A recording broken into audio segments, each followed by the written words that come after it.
Hello again. It's great coming back same day. I'm going to show you how I made this, because obviously when you make a journal, if you make an A5 height journal, the envelopes like this often don't fit, but there are, you know, a lot of reasons why you might want to use an envelope like this. So I'm just going to show you very quickly how I cut this down so it fits in a journal, and also how you can cut it down and then do things and sew things to it before you put it all back together. So what I did was, I didn't measure this, I just literally cut off either end to start with.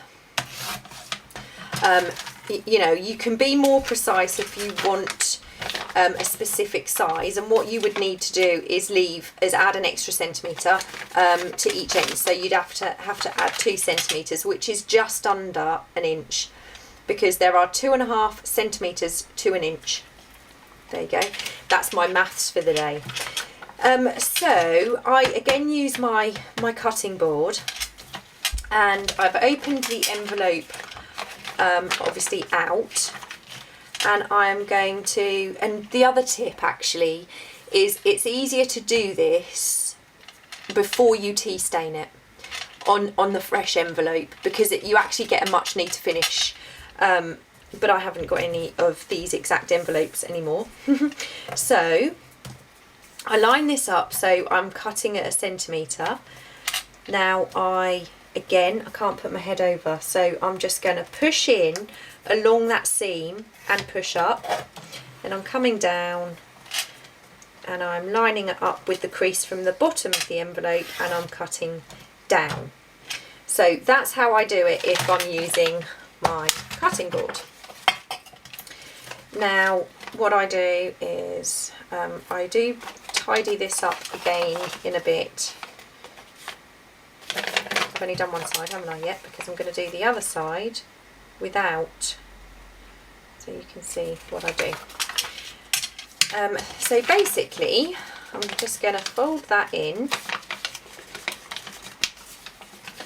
I'm going to use my ruler. I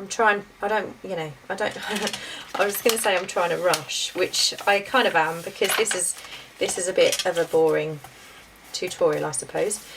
Okay, so what you would do if you weren't using a trimmer is, again, you would I'm lining this up on my board, and I'm just using my ruler to measure 1 centimetre. What did I do with my pencil? There it is.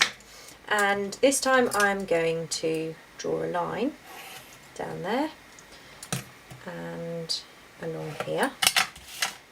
That didn't draw at all. Stop rushing, Tracy. Take your time. Okay. Does that draw? No. What am I doing? I know what I'm doing. I'm on my metal edge. That's why I didn't draw a line. So this time what I'm going to do is I'm just going to cut with my scissors. So that's how you can do it if you don't have a trimmer.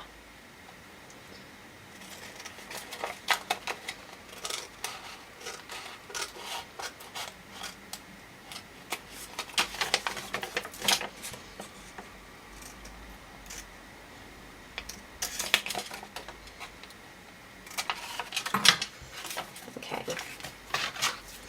So I'm going to do it this way. Just going to line that up, and then I'm going to fold my envelope. So we've now got our new tabs kind of started that we're going to use to kind of seal our envelope. So there's 2 things I need to do now. One is I'm just going to round the corners on the new edge of our flap. And 2, using a very small pair of scissors,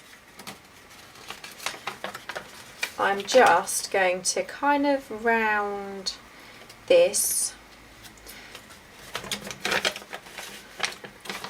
and again, this does not have to be perfect, and it's not going to be, I can tell you that. So we can now close that, and that will, you know, we've now got an envelope that is going to fit into our journal. So if you wanted, for example, the envelopes I made in my tutorial yesterday, which were to hand and I've moved them, you could die cut straight onto your envelope. So if you cut straight into your envelope, because we don't have a closed envelope now, you can do that. Now, one thing I have tried to do, and that's put the die cut inside an envelope that's already glued down, run that through, but you do get quite an indentation, and that's if it doesn't tear the paper, actually cut through the paper anyway. So this is a perfect way to cut a hole straight into your envelope without having to, you know, without having to try and do it while an envelope is sealed. So all I would do is I would go ahead and I would glue this side. I wouldn't glue these, I'd glue this side, because when you close it, it isn't actually coming up all the way. So that is how I cut down my envelopes and resize them. If I need to do that, which I do quite often, because when things come up and they're cheap, you know, like these envelopes did, I bought them, and they weren't the right size, and now they are. So that's as simple as that. That is a very quick create. I hope you found it useful, and I will be back tomorrow with a Photoshop tutorial. Speak to you then. Bye.